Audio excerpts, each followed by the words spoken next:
Bonjour à tous, voici la minute du bonheur. Et aujourd'hui, il faut de l'argent pour vivre. Il faut de l'argent pour vivre. Cela ne signifie pas qu'il faille vivre pour l'argent. Il y a en gros deux sortes de gens sur la terre.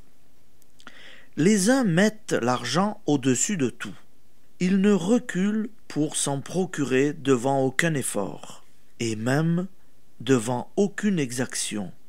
Ils gardent jalousement ce qu'ils ont acquis, ou en échange une partie contre ceux qui peuvent prouver au monde qu'ils sont riches. Les autres, conscients des bassesses que fait commettre l'appât du gain, méprisent l'argent.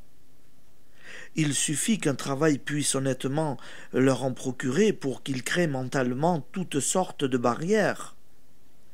Aucune des deux attitudes n'est la bonne. Aimer l'argent, l'acquérir parfois malhonnêtement, trembler pour son magot, ne juger de la valeur des êtres que d'après leur compte en banque, se servir de l'argent pour opprimer ceux qui dépendent de nous. Tout cela entraîne de bien grands maux dans le domaine de l'esprit. Mépriser l'argent éloigne définitivement d'une prospérité raisonnable et prive même souvent du fruit légitime du travail. Que tous ceux qui se désolent de n'arriver jamais à joindre les deux bouts, malgré des efforts méritoires pour gagner leur vie, examinent bien s'il n'y a pas à l'origine leur dédain des biens de ce monde. Il ne faut pas parler comme Harpagon, des beaux yeux de la cassette, mais il ne faut pas non plus, comme tant de gens, dire ce sale argent et autres expressions de ce genre. Quelle est l'attitude juste?